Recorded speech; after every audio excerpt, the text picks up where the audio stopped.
യു.ഡി.എഫിലെ മുഖ്യമന്ത്രി ചർച്ച. വി.ഡി. സതീശനും കെ.സി. വേണുഗോപാലിനുമായി പരസ്യപ്പോരുമായി അണികൾ. തൃശൂരിലെ തെരുവിൽ പോസ്റ്റർ യുദ്ധം.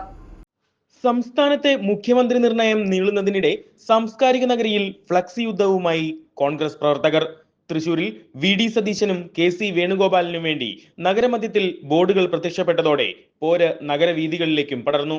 കെ.സി. നയിക്കും എന്ന ഫ്ലക്സിന് തൊട്ടടുത്ത നെക്സ്റ്റ് സി.എം വി.ഡി. സതീശൻ എന്ന ബോർഡും ഇടം പിടിച്ചു. പട നയിച്ചവൻ നാട് നയിക്കട്ടെ എന്ന മുദ്രാവാക്യമുയർത്തി സതീശൻ പക്ഷം നഗരത്തിലെ തന്ത്രപ്രധാന ഇടങ്ങളിൽ ബോർഡുകൾ നിരത്തിക്കഴിഞ്ഞു.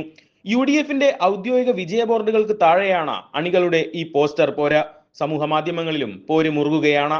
കെ.സി. വേണുഗോപാലിനെ പിന്തുണച്ചുള്ള കെ.പി.സി.സി ജനറൽ സെക്രട്ടറി എം.പി. വിൻസെന്റിന്റെ സമൂഹ മാധ്യമങ്ങളിലെ പോസ്റ്റിന് താഴെയും അനുകൂലിച്ചും പ്രതികൂലമായും അണികളുടെ കമന്റുകൾ ഉയരുന്നുണ്ട്. ഹൈക്കമാൻഡ് തീരുമാനം വൈകുന്ന ഓരോ നിമിഷവും ജില്ലയിൽ ഗ്രൂപ്പുകൾ തമ്മിൽ വീറും വാശിയുമേറിയ പോരാട്ടവും തുടരുകയാണ്.